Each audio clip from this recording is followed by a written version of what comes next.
We have a tradition at Tennyson, which I want to share with you. We always start the day with a story, and we spend the day keeping the child that we talk about in our hearts. So I cook in the cottages at Tennyson every 2 weeks, and it's generally a disaster. So the kids have wild dreams of fancy meals that we don't deliver on, let's be honest. But recently, about a month ago, we were cooking spaghetti, which is okay. Like, we can do that. And it was with the littlest kids. They're 5 to 8 years old. And I taught them this trick, which I think you all know, is when the spaghetti's done, when the pasta's done, when you throw it against the wall and it sticks, right? And so there's something naughty about it, and there's something kind of fun about it, and the kids and then they got really excited. So we started throwing spaghetti against the wall, and this little girl comes up to me and she says, "Mr. Ned, I don't really like this because we're wasting food." And I said, "You're right. We are wasting food." And then she said, "So why are you doing this?" And so I explained the idea, and she thought it was kind of interesting, and she paused, and she waited a minute, and she said, "Okay, could we collect the food and then put it outside for the squirrels?" And I said, "That is a brilliant idea. That is a brilliant idea." So all the kids, after they threw their spaghetti and collected it on a bowl, and then we all went outside and we put it out there. And the next day we went out and it was gone. And she gave this joyful kind of yippee kind of thing that I hold in my heart. It was the most beautiful thing. The saddest part of that story is actually that she was speaking from a very personal place. She had known that situation and that you don't waste food. And the thing that breaks my heart about Tennyson, and I love Tennyson, and our team is phenomenal, our clinicians are the best, I just love them. But the saddest thing is that if you look at the case history of any child, including this child's, and you get past the kind of horror parts of it, what is really alarming to me is that every one of these kids had opportunities to not come to Tennyson. They actually could have, if something had happened earlier, they would not be here.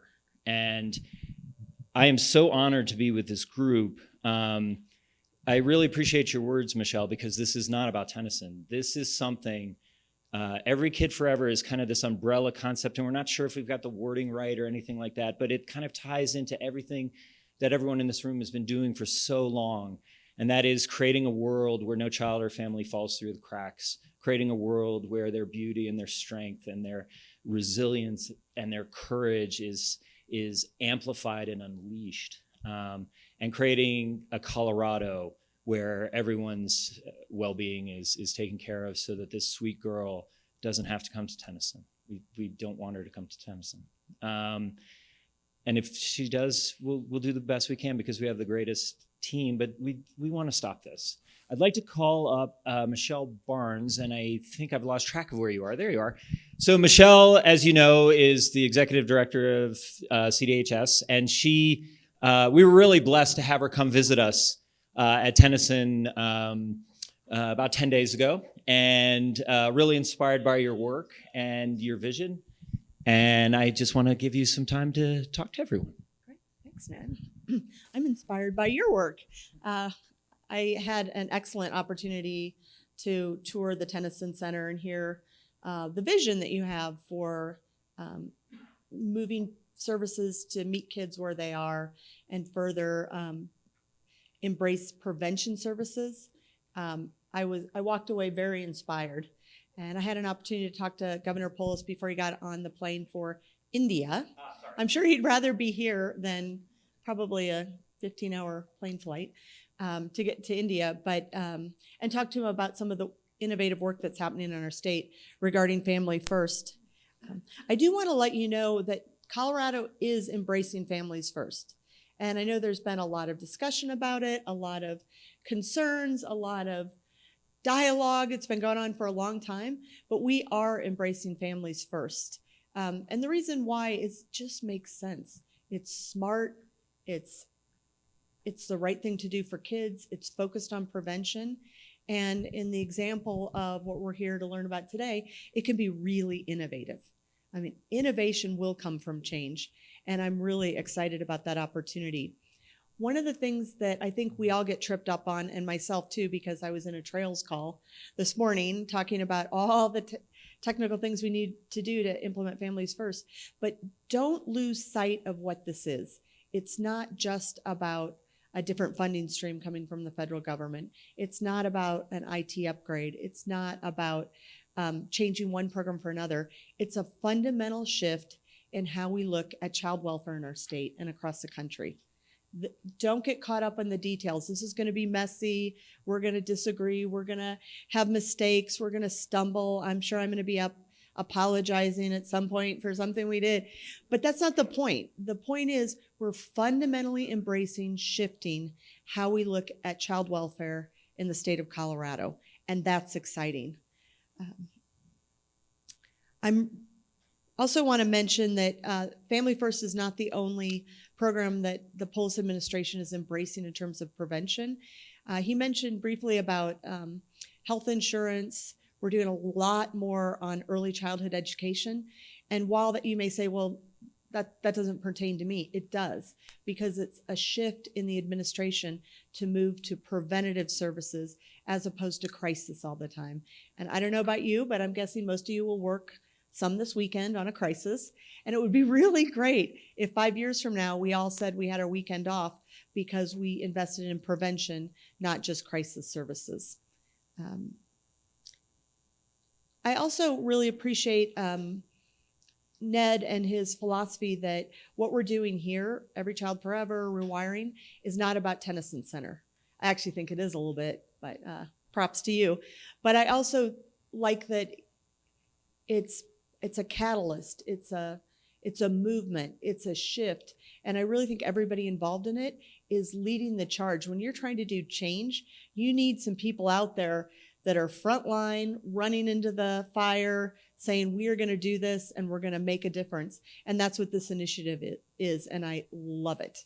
And anything we can do from the state or me personally, I am all in to help make this successful. And what I particularly like about it is that it's about partnerships. And I love that you're bringing in private funders to be part of it, because this isn't just a government initiative. This is everybody who cares about children in our state initiative. So I'm really proud to see all of you here. I'll tell you, I understand that the last step before we implement Family First as a state, which will be sometime early in the new year, is my signing a document confirming that we're going to do it. And I want to let you know that day there will be a party. And all of you are invited. And I'm going to be really proud to represent all of you in initiatives like the one we're here to learn about today, as we sign that and make Colorado one of the first states to go all in on Family First. So thank you for being here, and thank you for letting me join you. Okay, so to get us off, I'm going to I'm so excited to announce this. Can I do it? Yes. So most of you know Tiffany Perrin, and we got her. Woo! So Tiffany joined us yesterday, and as she'll talk about with her amazing panel, and I'll let her introduce them all, we are designing it very much as a resource for the sector. And so Tiffany's going to be able to lean in ways to support other work that maybe, again, you couldn't do normally. And so we're so honored to have her. She's an absolute soulmate. She's a co-creator of this without question. And I want to hand it off to you and your lovely panel. And thank you all so much for coming. All right, so I'm Tiffany Perrin, and as Ned said, I joined Tennyson just yesterday as a Zoma Fellow. As many of you know, I had the privilege of leading the child maltreatment prevention and care work for Zoma Foundation for a little over 2 years. So I'm excited to continue the work moving forward and to have the opportunity to continue to partner with Zoma Foundation and advance kind of our shared work.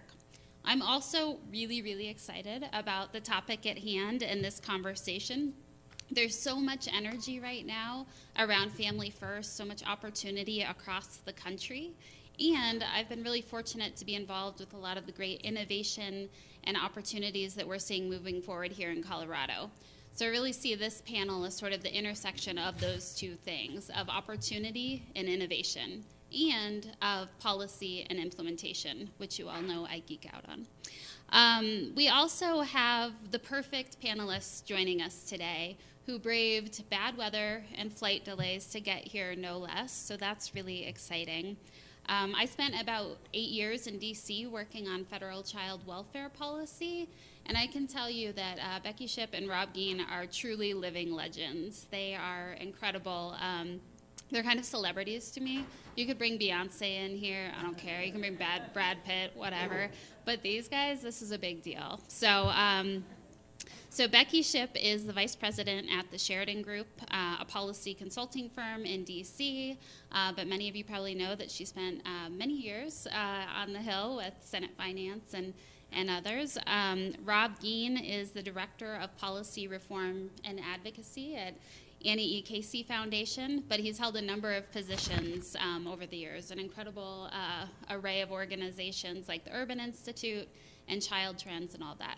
Definitely connect with them on LinkedIn. You'll be super impressed by their backgrounds and all of that, but we wanted to kind of give you a peek behind the bio, if you will, because one of the really amazing things about these two is that they really care about kids and families, and they bring their whole selves to the work. So I've asked them each to share just a little snippet of who they are, so you get a sense for who they are, not just the work that they've done. So Becky, you want to kick it off? Sure, thank you. You have your own. Yeah, thank you, Tiffany. Thank you, Ned. Thank you, Colorado. It's a pleasure to be here. As Tiffany indicated, I've worked on Capitol Hill for the bulk of my career, over 20 years. Most of those were on Senate Finance Committee. I was a piece of every piece of child welfare and health bills that came before the committee from 2003 to 2017 when I left the Hill. The Hill was my really only first grown-up job. I was a bartender and a poet before I went onto the Hill. I actually went to the Iowa Writers Workshop, and when I interviewed with Chairman Grassley, he's like, you know, that's pretty good. It must have gone downhill when you went there. And I said, well, thank you, sir. I used to say, like, I can write legislation in iambic pentameter. So I'm pleased to be here. I'm anxious to begin this conversation, and I'll turn it over to Rob. So my thanks too. I know people have been saying they appreciate me coming. I must say that I love going out into the states to find out what's really going on, because Family First is being implemented in 50, if not 500 different ways. And for me to be able to hear all of the states' reactions is incredibly informative to me. So a couple of words of background. I refer to myself as a recovering researcher. I spent the first 20 years of my life as a researcher, not really an academic academic researcher, but at the General Accounting Office and then at Urban Institute and other places. I had the opportunity with a fellowship to be placed on Capitol Hill. The goal of that fellowship was for me to become a better researcher so I could communicate better with policymakers so they would use my research. And I was the complete failure of the fellowship class because after 2 years working for House Ways and Means, I realized they didn't really care about research as much as I wanted them to. I needed to do policy work and get out of research. So that's when I moved over to Annie E. Casey and have been doing that for the last 11 years. My last introductory words is, this is not my voice. This is the Washington Nationals Game 7 World Series voice. My wife and I were at the stadium in a watch party in the pouring rain and screaming for 4 hours, and I'm still not fully recovered, so my apologies. Awesome, thank you. I feel like I can't see you all if I'm sitting, so I'm going to stand up for a minute.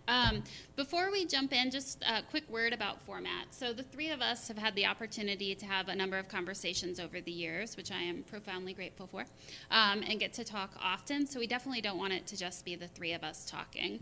As Ned kind of alluded to, we very much want this to be an engaging conversation, but to warm up the room a little bit, I'm going to ask them some questions, and then we'll engage with you. So my first question is for you, Becky. I want to confess a pet peeve that I have about Family First. I think probably everybody's got a little one that kind of itches at them. I frequently hear that people say something like, Family First, we had no idea. It came out of nowhere. It took us all by surprise. And I have to say, that's just not my experience. I know that there were years and years of work on the part of many in DC and beyond, and no one knows that better than you. So I was hoping you could share a little bit about the context of Family First and how it came to be in the broader child welfare policy context. Sure, thank you. I'll stand up too because I like to see. Tiffany is absolutely correct. Family First actually began in 2008 when I was first approached by folks interested in a deal delinking adoption and promoting guardianship. And that work had actually been underway for 5 years previously when the Pew Foundation decided to devote $15 million to funding child welfare improvement and advocacy. So by the time it got to me on the Hill, there had been a number of groundwork opportunities. At the time, there had been sort of two camps, if you will. There was one camp that said, we've got to do this massive restructuring of the look back and financing reform, and we're only going to get one shot at the apple, and we have to do a huge child welfare bill. And then there were others of us that said, no, we need to start incrementally and looking at reform piecemeal. Big, huge bills, particularly in child welfare, are not politically plausible. So we were able to prevail with that. Congress enacted the Fostering Connections to Success Act. That generated success. I always say on the Hill, success generates success. Failure oftentimes generates failure. Fostering Connections led to the development of the Senate Caucus on Foster Youth, which did a series of summer sessions with actual clients of the system and service providers that led to what's called a call to action. Google it. It was featured on the Dr. Phil show. It was a document produced, in about 2009, which was a template. Everything, it actually holds up. Everything that you see in that bill could lead you to Family First, and that was over 10 years ago. There were a series of convenings at a think tank in DC called the Brookings Institute, where states, philanthropists, advocates, Hill people came, and we heard this discussion. We heard from states, if you let us use the flexibility in 4E to fund prevention, we can keep kids out of foster care. And around that same time, we were hearing from foster care kids, these group homes that they're sending us to are really harmful for us. And they are also meccas for domestic sex trafficking. So we paid attention to that. We built on that. In 2013, Senator Hatch introduced the Improving Outcomes for Youth Bill, IOU, which has the incredibly punitive policies around group homes.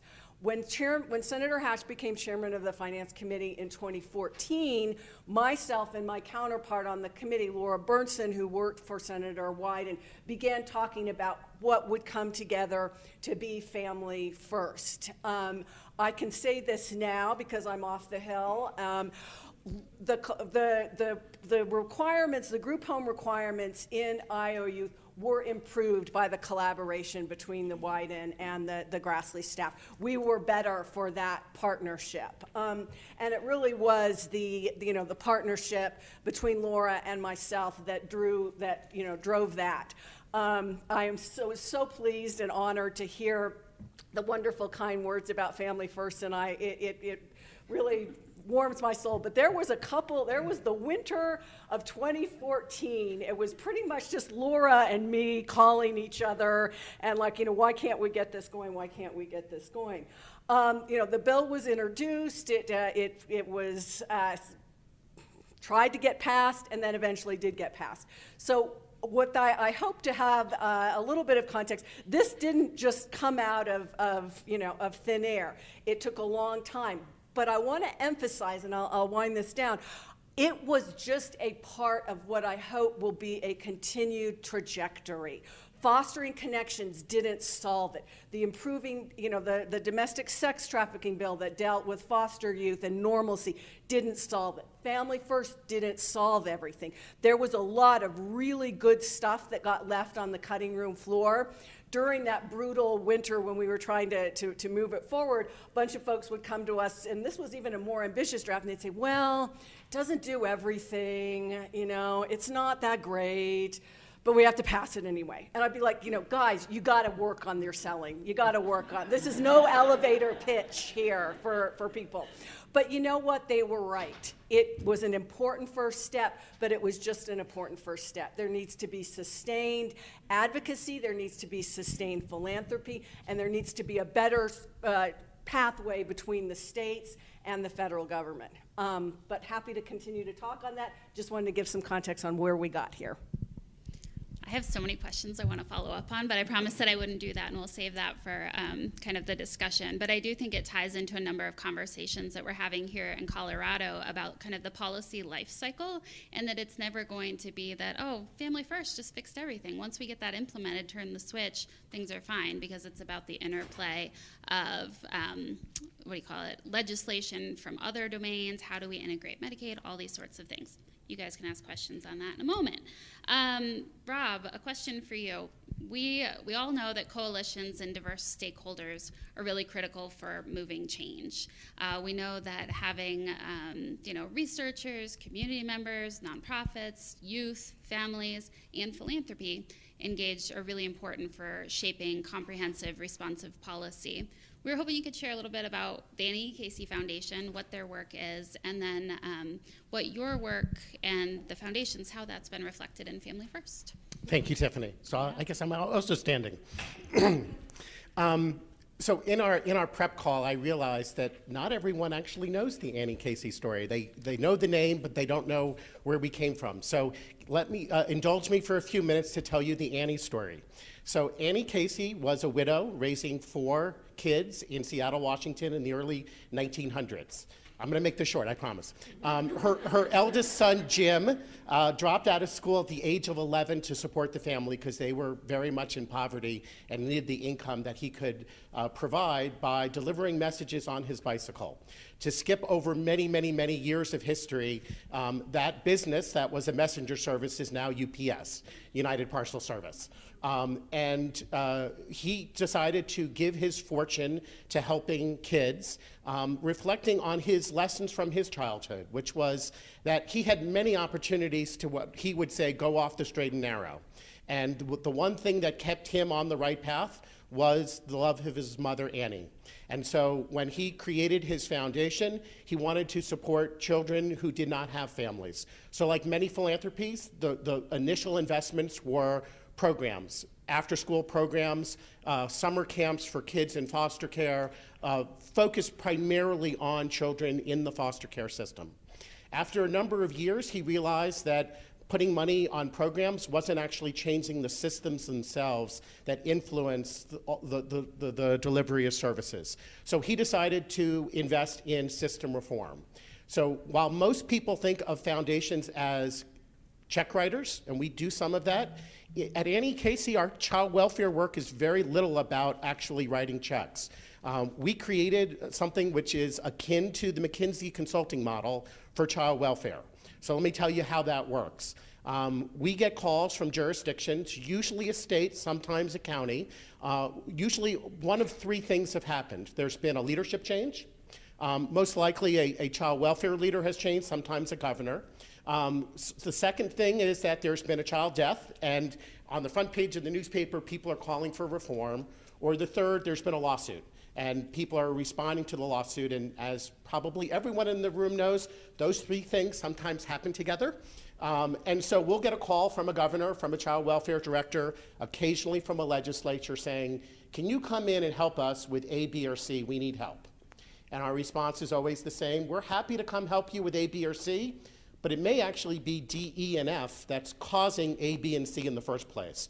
Are you willing to invite us in to do an assessment of your system?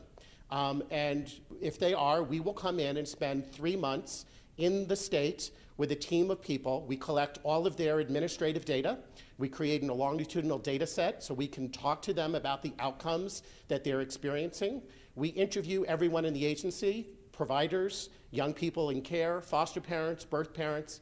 We come back after those 3 months and we issue a report, usually in the form of a PowerPoint presentation to leadership saying, this is what we found. Here are your strengths, here are your weaknesses, here are our recommendations for change.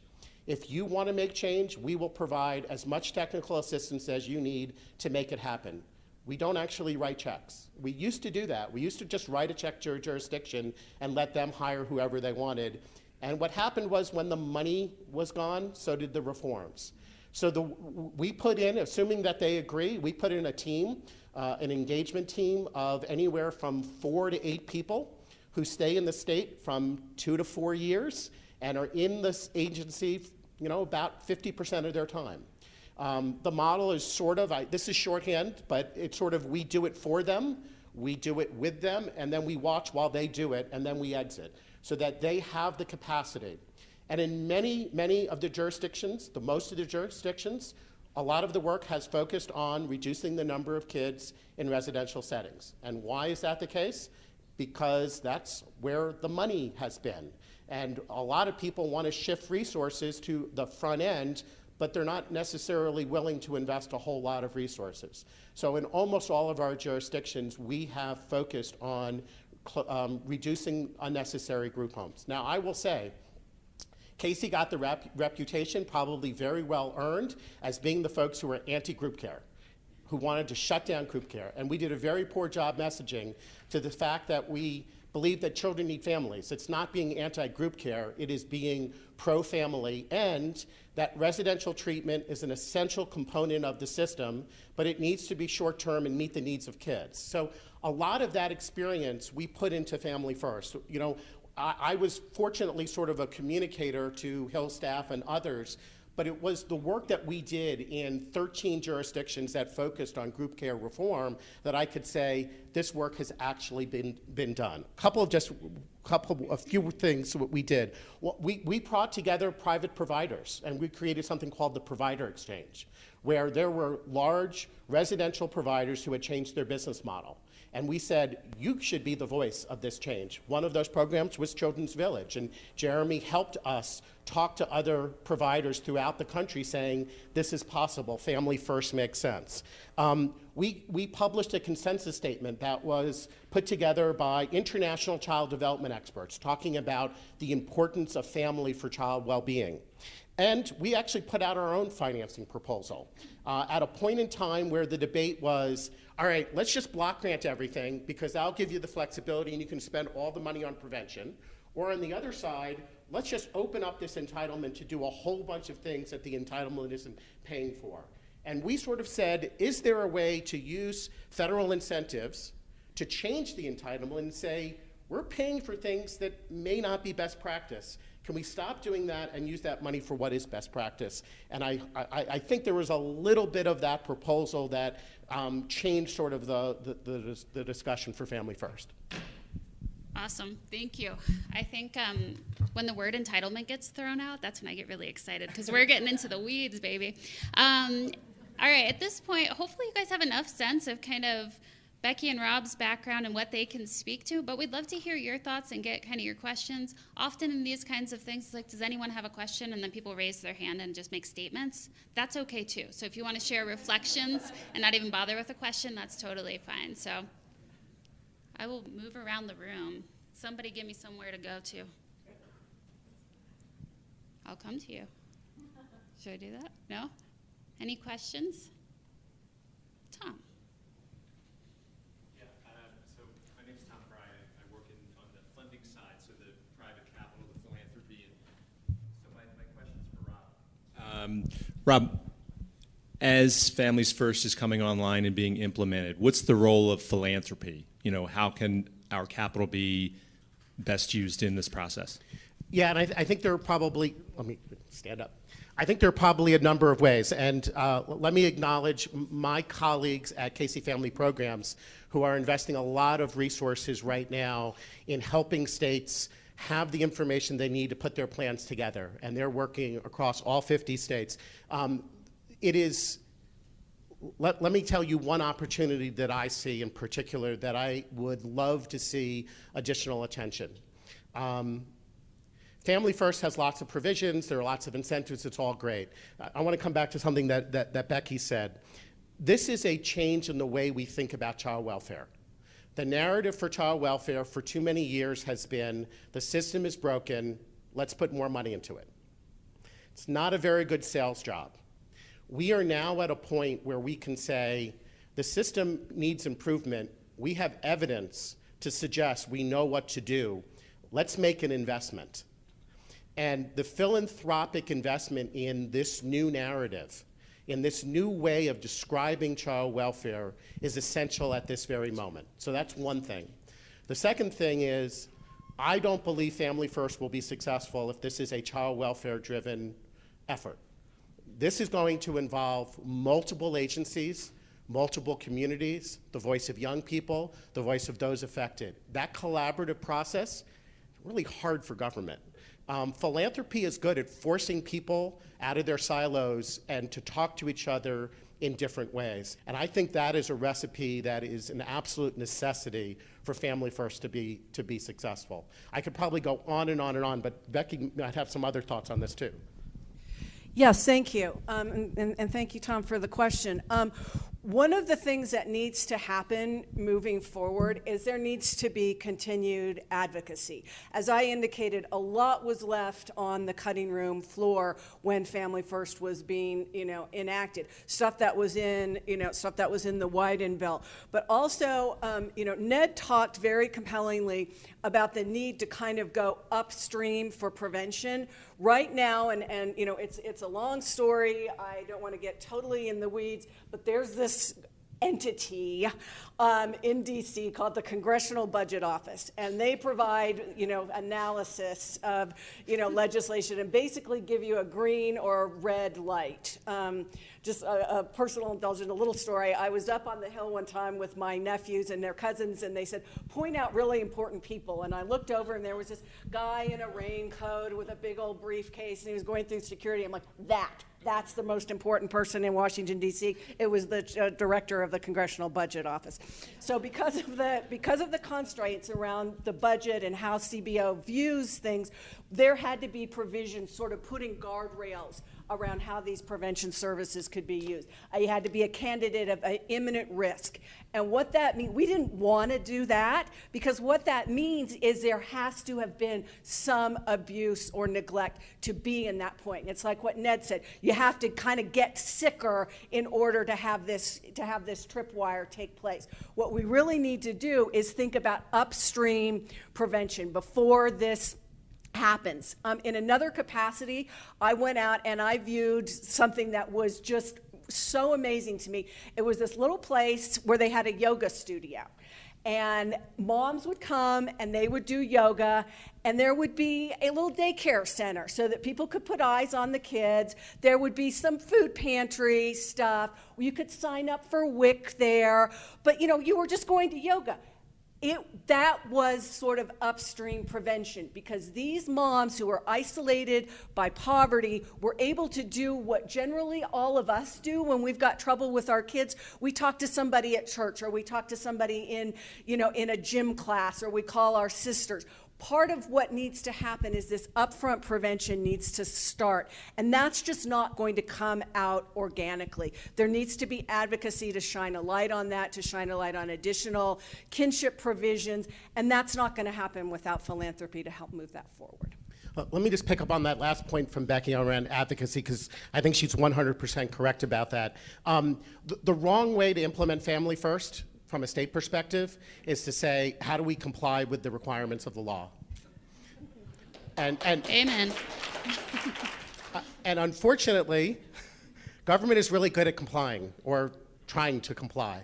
The way to implement Family First is to say, what is the vision that we have for our communities? What are the needs of our community? And how Family First can be a part of many other things that can help us get there. That vision is not always easy. Role for philanthropy, yes, we have to help the states get through the next 18 months, next 2 years, get their plans in, blah, blah, blah, blah, blah. I really am taking a 20-year vision of what Family First can be, and helping people take that vision and say, it's not what Family First is today, it's what Family First will be 5 years, 10 years from now.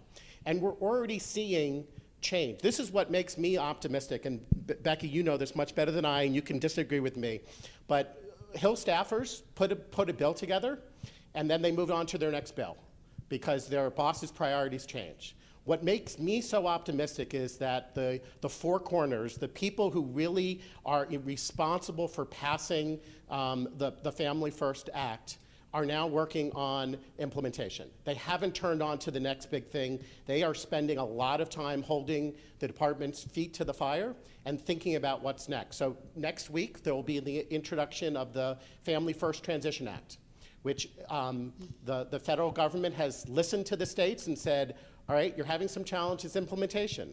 Let's see if we can fix it. So this isn't a one-shot deal.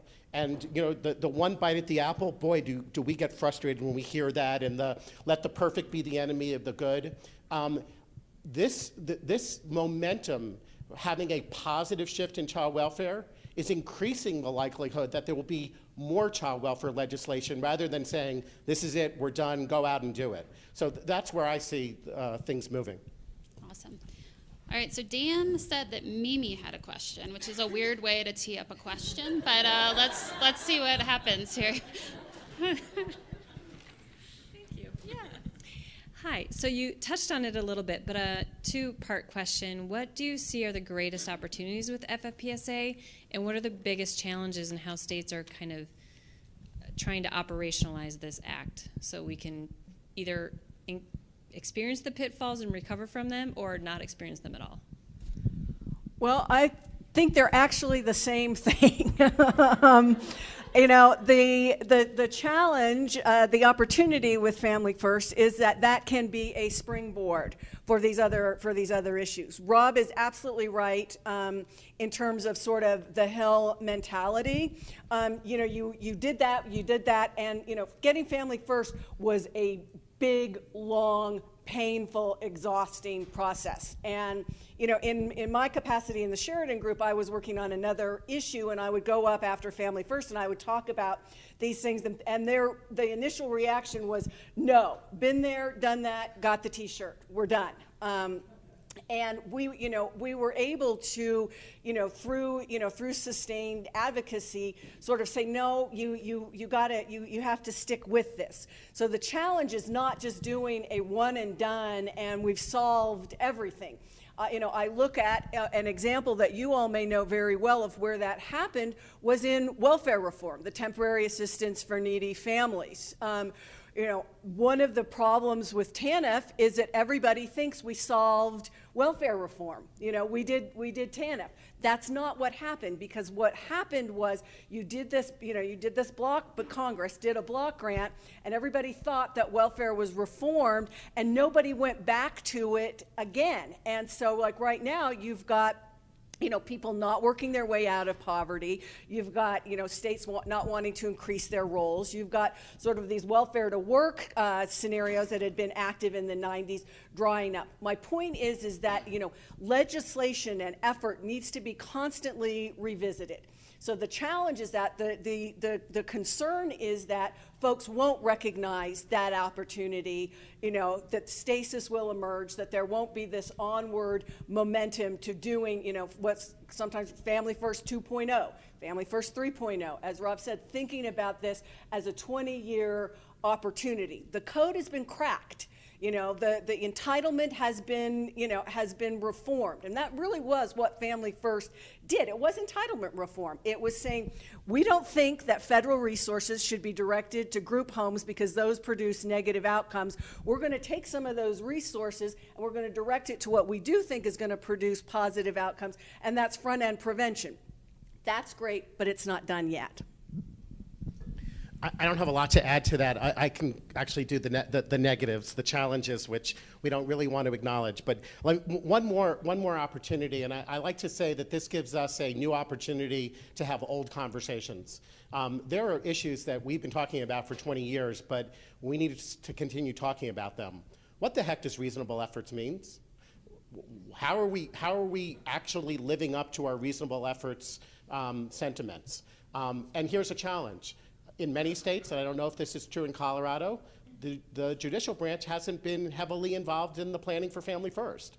I don't know how it's possible for a state to successfully implement Family First without having the judicial branch at the table and vocal in this process.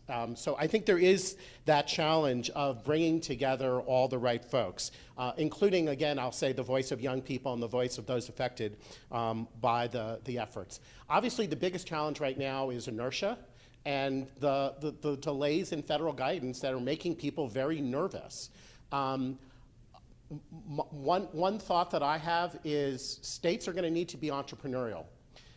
If you start off and say, we're only going to focus on the pre-approved services on some clearinghouse, and then we're going to say, all right, we're going to take those services and figure out who in our community needs those services, that's the compliance mindset.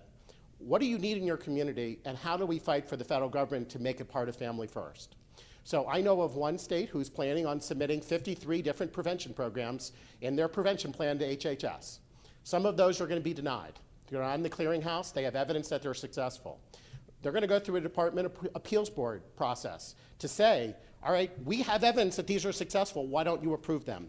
I think that entrepreneurial nature is not necessarily embedded in most state agencies who are worried about disallowances down the road, but that is a challenge and an opportunity.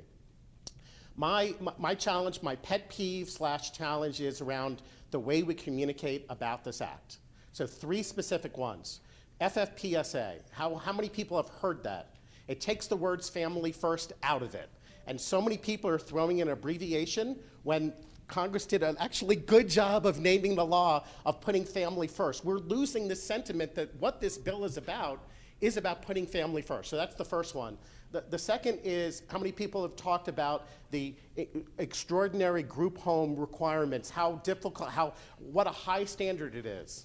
From my perspective, that's BS. These are not high standards. These are one step below the minimally acceptable requirements that I would put on a residential setting if my child was going there. I would never send my child to a residential setting without having them assessed first to make sure that they actually needed that level of care. And so would I send my child to a residential setting that was not licensed? And so this sentiment that this is such a high bar that we're forcing states into is taking away from the importance of this effort. And the third, which is related to that last point, what is Family First about? It's about prevention and ending group homes. No, that is not what Family First is. It's about making sure that children are with families, because that's where their best outcomes are going to occur. And if a child needs residential care, which is essential, it should be high quality, because that's what you would want for your own kid. So the way we talk about it is very, very important. I don't think we always do a good job of it. We have another question here, there, up front, and we're going to extend this and over there. We're going to actually extend this till 10:30 because we realized that we didn't leave a bio break in the agenda, which is total agenda fail.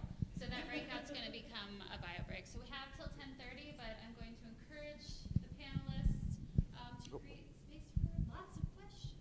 Go ahead. Thank you. I don't know how much law enforcement representation there is in this room, but my question is to you is, what is your recommendations to get the law enforcement community to understand the change that's coming and to be collaborative partners in this? Because the law enforcement cops don't like change, but it's going to play a pivotal role in the success of this, is making sure our local law enforcement communities are in support and collaborative partners. All right, so two thoughts here, and I would lump law enforcement in with judicial, not because you're the same, but I think we're seeing the same issues. Casey Family Programs and the MEE have been doing some work trying to educate the judicial community. I will apologize, we have not yet tackled law enforcement, although we are starting to do work with juvenile justice. There is a basic education opportunity, and this is another philanthropic opportunity. There are so many communities that need to be informed, that are hearing very, very top line. We need materials designed for the different audiences. So the American Bar Association right now is developing guides for attorneys, for administrative officers of the court, for judges, that specifically say, what in your role can you do to make this act a success? We need to add law enforcement into that list. But since you've raised this question, let me pose a question to you, and that is, if a child is arrested, are they a candidate to come into foster care? Good question. Good question. It's not a rhetorical question, and I say that because if the answer is yes, does that mean that juvenile probation services, alternatives to probation, efforts within the juvenile justice agency can be funded through Family First? This is what I say when I say the 20-year arc. I don't anticipate a whole bunch of states are going to put juvenile justice services in their prevention plan in year one, because that's not where their heads are. I totally understand that. But I think these are the conversations we need to have about where our communities are and how Family First can work. Law enforcement related to the front door, and how are we working on mandatory reporting? Lots and lots of things. Lots of old questions that we have a new opportunity to talk about. Let the record show that there is a contingent that is nodding that is going in the Colorado plans, Colorado Rocks. All right. And questions. Hi, thanks for being here, Frank Alexander. And just to follow up on Tim's question, the one thing I would say is there's a lot of people in the room that would have good answers for you. But one piece I think that we really need to be thinking about where philanthropy can help our state is a lot of the practices that are necessary to move us to more family strengthening activities need some front-loaded resource, because communities won't be able to pay for them and scale them because they won't actually serve folks until they're launched and scaled. So I think you can have a unique and critical role in helping us scale and build the infrastructure necessary to do prevention as we move down the road. The question I have for the panel is, we've had a robust, ongoing conversation around the definition of candidacy in Colorado, with lots of important different opinions on that. My personal opinion on the candidacy definition is that a broader definition of candidacy is really where the Children's Bureau wants us to go, and that a broader definition allows us to manage and mitigate disparity that we'll see between urban and rural communities in terms of how to get reimbursed for practices, and also in terms of us really sort of igniting a larger prevention framework. But I can see the arguments on both sides. I wonder if you could have any insight for us in Colorado as to how we might consider the definition of candidacy in building the momentum that we want in Colorado. So I can take that. When the staff were drafting this, and I also have to just sort of pause for personal privilege. We got Family First done, and Rob indicated that by and large the same staff are continue to work on these bills. A more amazing group of people I have yet to work with. The trust and the camaraderie and the bond that happened between sort of the four corners was pretty rare for Capitol Hill. Everybody sort of talks about Capitol Hill having a well-deserved bad reputation. I think it's lower than like Nickelback and head lice. But one of the things that that is really unique is the relationship that child welfare staffers have with each other. There was a period of time where my partner on the Senate Finance Committee, Laura Bernson, literally we would finish each other's sentences. Ryan Martin, who's up there now, is just extraordinary. Morna Miller is amazing. We're sad at the loss of Anna Cicero. So the staff is just remarkable, and like I said, the relationships that we had really sort of brought you Family First. So I can't say enough in their praise. And so that was the design when we were working on that, to have as broad a possible interpretation of what candidacy is, given that we were kind of in this weird relationship with the Congressional Budget Office that we had to put these guardrails around so that the score for the legislation wouldn't be like $10 billion. But the hope was that states would take this broadly. Now the challenge for Colorado and other states is, absent federal guidance, putting parameters around that. I mean, that's good in certain administrations, but we've seen in some other instances, some of you may work on like targeted case management, where you could draw down Medicaid to fund plans for kids who were in foster care. Well, a couple of years ago, or many years ago, the certain administrations had a very broad view of what you could use targeted case management to do. Other administrations sort of reined that in.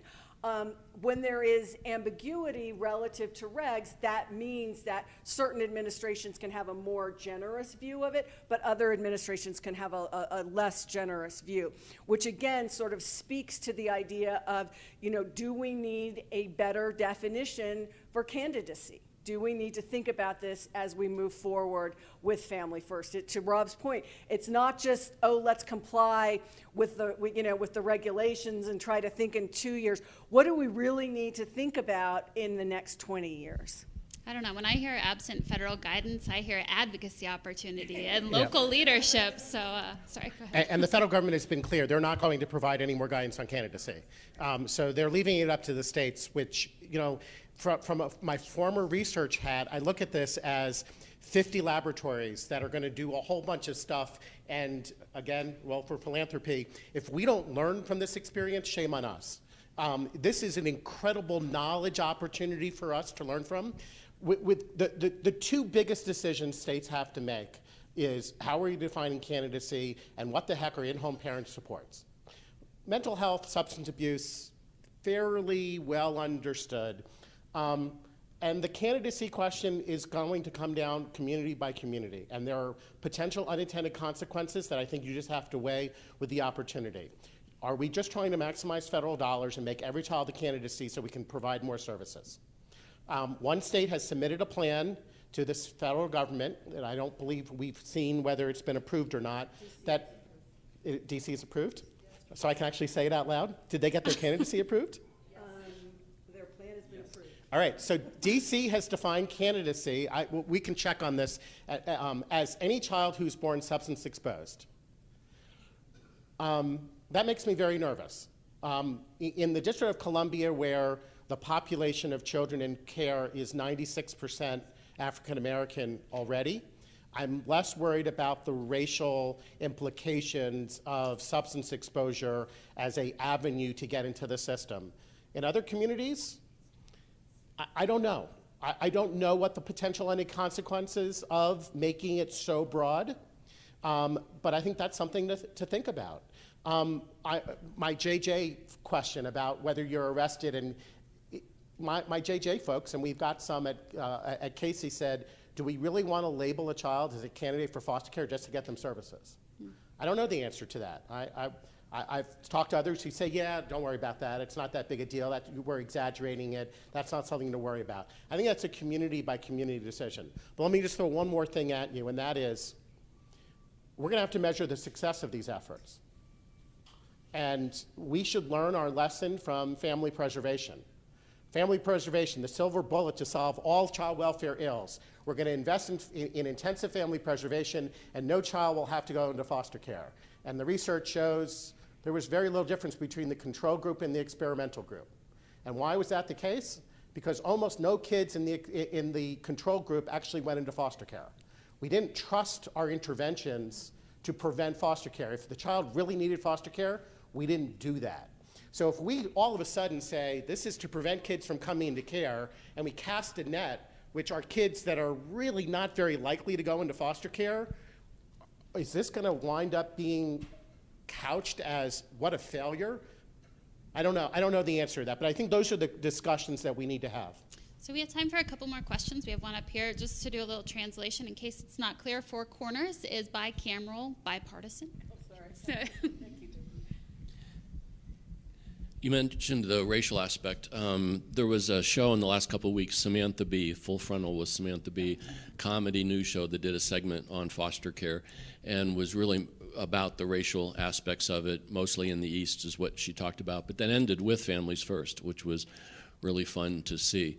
My question is about foster care. You know, the talk so far has been about prevention, about not having kids in residential care or having them there a shorter time. That means to do this, especially the residential part, is we're going to have to rely more on foster care. What efforts are being made, or what efforts did Families First provide the states, and in Colorado then the counties, because there's only two out of the largest 10 counties have yet to do anything about how we're going to use foster care, how we're going to increase foster care, and I'm just curious what's there in terms of Families First. That's an excellent point. That's a very excellent point. And as we were developing Family First, that was a refrain that came up. There were very legitimate concerns that there were some placements in group homes that were derived from the fact of a lack of good foster homes. I believe that the final version of Family First, and this was a Chairman Brady priority, directed additional resources to support the recruitment and retention of foster parents. I believe there were also provisions that were included in subsequent legislation that helped promote kinship placements for kids to help them in that system. I'm not going to stand up here and tell you that Family First solved that. You are absolutely right. There is a dearth of quality foster homes. It is very difficult. You try to get into the system, and there is, like you're a couple and you want to open up your home for a foster youth, you're treated almost punitively. I mean, we had somebody, sort of talk through, the assumption is that you somehow have some nefarious, role, and you have to sort of disprove the negative, where instead it should be much more consumer friendly, much more, thank you. You are amazing. Let us help you in this journey. There's a lack of support for foster parents. There is, a whole bunch of provisions that Congress enacted that would have the prudent parent standard that was done directly to help foster parents, like have the authority to let their kids stay overnight with a friend instead of having to go through a background check of everybody in the house, or to let them go to a mall without having a caseworker sign off. I'm not sure how well that is actually being implemented. But again, I hate to sound like a broken record. It speaks to the notion that Family First did not solve everything. It called a question. It said, if you put resources on the front end, can you get them back on the back end, or can you lessen the need on the back end? It did not take on the middle. So there are two issues in foster care that you're raising that I think are critically important, both related to foster parenting. The first is having a sufficient supply of high-quality homes, and I'll get to that in a second. The second is making sure that every child who comes into care has stability. Our outcomes for kids who experience foster care are actually quite good if they have one placement with a good, high-quality home. If they actually need the care, that's what we would want if it was our kid. And how do we create stability, and how do we have enough homes? They're related. I will say something controversial, which it really isn't controversial, but should be. We don't have a foster parent recruitment problem in this country. We really don't. We have a foster parent retention problem. Thank you. It's not that controversial. We have plenty of data now to show that interest in foster parenting is much higher than we ever believed. The Dave Thomas Foundation for Adoption for years have done an adoption attitude survey, and they released data. They started a couple of surveys ago asking about people's interest in being a foster parent. And the numbers are startling. 30% of adults between the ages of 18 and 65 have already considered becoming a foster parent. Just to put that in perspective, if 1% of the people who say they're interested actually took steps and became foster parents, we have more than enough foster parents for every child in care who's not with a relative. So it is not a matter of lack of interest. What we do a really poor job of is supporting foster parents when they come into the system. So we have dropout rates of approximately, it varies from place to place, 50% within a year. What business survives when you lose half your customers within a year? And so that takes care of having enough of them, because who is the best recruiter of foster parents? Foster parents. Who is the worst recruiter of foster parents? An unhappy foster parent. We have happy foster parents. We have supported foster parents. They help the kids. They also recruit other foster parents. So something that is occurring is a national effort called CHAMPS, Children Need Amazing Parents. Don't look for the N. It's not there. We cheated to get a nice little acronym. And the amazing parents doesn't say foster parents because it's a combination of foster parents, kinship parents, adoptive parents, and birth parents. It is a national effort. There are 9 state campaigns. It is led by 9 national organizations, including Children's Village, and Jeremy is the co-chair. So you have questions, I'm sure he'll be able to answer them. There are about a dozen philanthropies investing in this, and it's all about what you guys can do at the state level to change policies, and there's a whole policy playbook, fosteringchamps.org, that lists all these different policies that if you did this, you'd have a pretty well-supported foster parent cadre. And last thing, in those 13 states that I said we focused Annie Casey on reducing group care, we did that simultaneously with increasing the number of foster parents and retention. It's possible, and it's not only possible, people think it's going to take 3 generations. Within 5 years, we have data showing how many states were able to significantly reduce group care, increase kinship care, and increase their supply of high-quality foster parents. Back here. I'm Jennifer Ludwig with Tri-County Health Department, and I think I might be the only public health agency here. And I'm so grateful that I got the invitation to come today, and I wish I had rallied my colleagues across the state to be here, because it's really important that public health be a part of this conversation. And I will say it is a different language, family first, candidacy, thanks to Kendra for just explaining to me what that even means. It's a different language. But when you talk upstream and prevention, that is public health, that is our language. And I'm wondering, I know what's happening in Colorado and have been a part of those conversations, but at the national level, where is public health? And if they're not there, where should they be, so that we see that at a national level, and then at the states, we're also working in partnership, in step with our human services and other agencies? That is an amazing question, and thank you. When I was on the Hill, I think I was probably the only staffer on the Senate Finance Committee who did both health and welfare.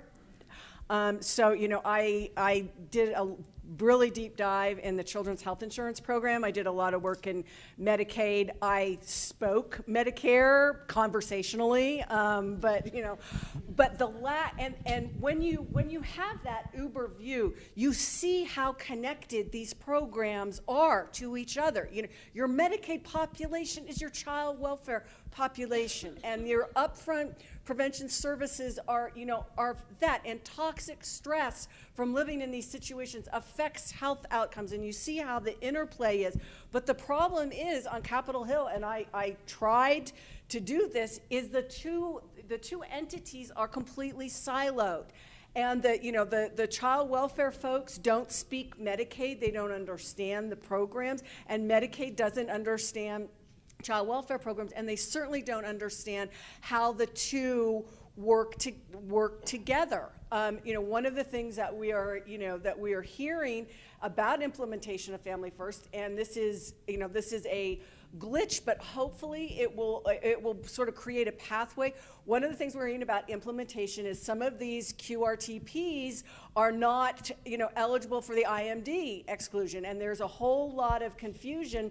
And so you've got all these child welfare people like Googling IMD to try to figure out what this is. I will tell you, having gone through the Family First, it never came up as an issue. But perhaps if there had been better integration between health and child welfare, it would have, and I think that it should. I think, like most things, it does need to come from the states up to the federal government in order to kind of promote this collaboration of systems. A really smart, good child welfare administrator knows that she needs to be looking at the TANF caseload, at the WIC caseload, at the Medicaid caseload, at the education system, because all these features work together. But to the extent that in Colorado, and I applaud you, is recognizing the role that public health, Colorado rocks.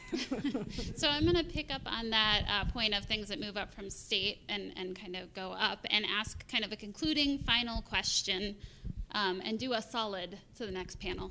I'm hoping that you guys can talk about kind of the role of innovation. You've talked about this a little bit, entrepreneurial spirit, and all of that states can bring, and how they communicate up and inform the next kind of level. So knowing that we're going to pivot to that in the next panel, I'd love for you guys to just say a few words and tee that up. Sure, and on the health side, I was just going to say what she said, because that was exactly, I think, the right answer. So I think that there are a number of areas within the Act that are still unclear where you guys can create some clarity. Also some opportunities that I'm not expecting people to take initially, but that you should start thinking about. So for example, a child who's been reunified or gone to guardianship or adopted is a candidate for foster care. And I'm not hearing many states look at that or think about that. We have commissioned Chapin Hall to do some data analysis, and that we have a report that will be coming out in the next couple of weeks that show that 27% of kids who reunify re-enter foster care. That's a lot of kids. And there's a high risk of re-entry within that first 6 months. So, how do you attack that? I think thinking about where your kids are, where your needs are, what is your re-entry rate? Do you even know? Do you know which kids are re-entering? Do you know that re-entry peaks at age 15 nationally? It may not in Colorado. And maybe that's not a surprise given the challenges that adolescents have.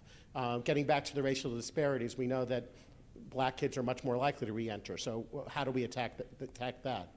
Another issue like that, your frontline in-home services workers, are they doing prevention work?